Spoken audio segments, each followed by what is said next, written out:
I've said it about 30 times by now, but I'll happily say it again. Selling virtual Lego sets is a stupid idea. While I do think it is stupid to sell virtual Lego kits, I could see it being acceptable if they were at least reasonably priced. But they aren't. I don't know why they haven't lowered the prices yet, but to try and encourage them to, I'm gonna try to encourage you guys to replicate these kits with the free stuff you get in-game. Because come on.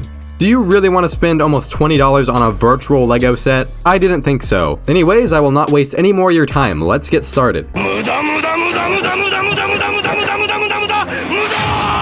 Want to know the best part about building a free version of the Lion Knight's castle? The fact that I built it before these kits were even sold in the shop. That's right, there's already a free castle in the game if you didn't know. The Lion's Knight castle is the most expensive kit in the shop to my knowledge, and it is by far the shittiest one. Just use the castle build you get in the game for free. Why would you ever need this?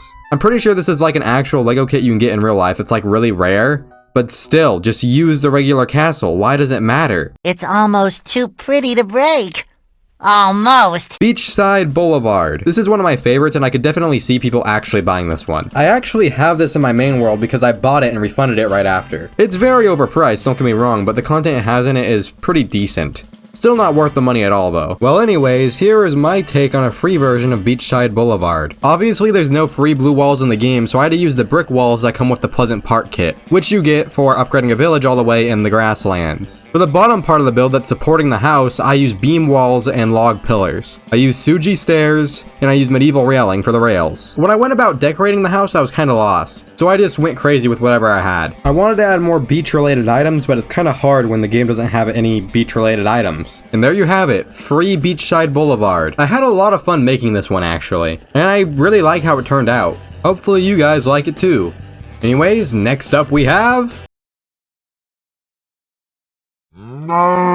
Anarchy Acres. Really quick before I get into the build though, I want to ask, why did we not get this a part of the farming update? You make a whole update about taming farm animals, and you don't give us the barn, you make us pay for it. That's ridiculous. I feel bad for anyone who plays this game. Anyways, Anarchy Acres. If you're wondering why I use different walls for the top part of the build and the bottom part of the build, is because this door over here only has logs going upward. This is because the fort walls and the log walls are completely different. Logs on the log wall go sideways and logs on the fort wall go upwards. And the door I used only supports fort walls, so I pretty much had to use them, otherwise it would look even weirder. For the corners of the build, I used umber walls. I don't know what an umber wall is, but I used them. I made some pins for the animals using plank railing, and I made sure the barns fit in here as well, so animals can actually live in this barn. I'm gonna be honest, I didn't really know what to do with the top part of this build, so I just kind of made stuff. There's a chest over here, some casket cases on the side, and I got this rug and this bed for free, a part of the Lego Pass. Anyways, that is my take on Anarchy Acres. It's pretty basic, but I don't really have a lot of options. They make you very restricted on building pieces because they obviously want you to buy those kits. Hopefully you guys still like it regardless. You're making me pay you to stand at the cash register? Here's the thing, making a Durburger restaurant in this game with what I have in the base game is kind of impossible. So I kind of just had to make do with what I had and make my very own restaurant. It ended up kind of looking like someone who didn't know that you need a business license to start a restaurant and just like started a restaurant in their own house. Anyways, I used the same walls from the Beachside Boulevard build. I used foundation pieces to make the roof look more square. However, I couldn't do this for the second part of the roof because they just wouldn't fit. So it is just kind of flat. I regret using the gray floor pieces for the outside of the build because it just doesn't look right with the medieval railing. I don't want to redo it though because I'd have to remove all the tables, the chairs, the decor on the tables, and replace them after replacing the floor. So just try to imagine this is brown, I guess. The inside's pretty crowded, but we have 4 tables, a counter area where you can order food, and a staircase that takes you to the top floor with more tables and chairs. And a little counter over here with other decorations. And if you're wondering how I made the tables in here, I basically took 2 Great Hall tables and put them together. This build definitely isn't my favorite, but I do think it gets the job done. I'm genuinely curious about what you guys think about this one in the comments. No!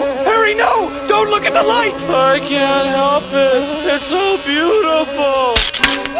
I'm just gonna say it right now, I'm not happy with how this one turned out. You may notice that this kit actually has round walls instead of square walls. And obviously all the walls I have in the game right now are square, so I have to find a workaround for this. I used a bunch of 1x1 walls to make it look kind of round, and once I thought the corners were round enough, I decided to use bigger walls. I then used the battlements trim to finish off the top part. Then I added 2 more individual pieces on each corner and put a roof on top. And if you're wondering how I made it bright at the top, I just placed a ton of candles. Like so many that it kind of lags my game a little bit. Like I said, this is definitely my least favorite. I just didn't know what to do for this one, honestly. I wanted to keep these builds simple, but I feel like the only way to make a really good looking lighthouse is to use a bunch of individual pieces, which is really complex. Maybe if I make another one of these videos, I'll make a lighthouse that's a lot more complex, but it's a lot better. And that's all of the builds I recreated so far. If you guys enjoyed, I'd really appreciate it if you'd like the video or even consider subscribing. It not only helps the channel, but it helps the video and lets me know that I need to keep making videos like this. Anyways, I hope you found this video helpful, and I hope I inspired you to make these kits for yourself instead of paying outrageous prices for them.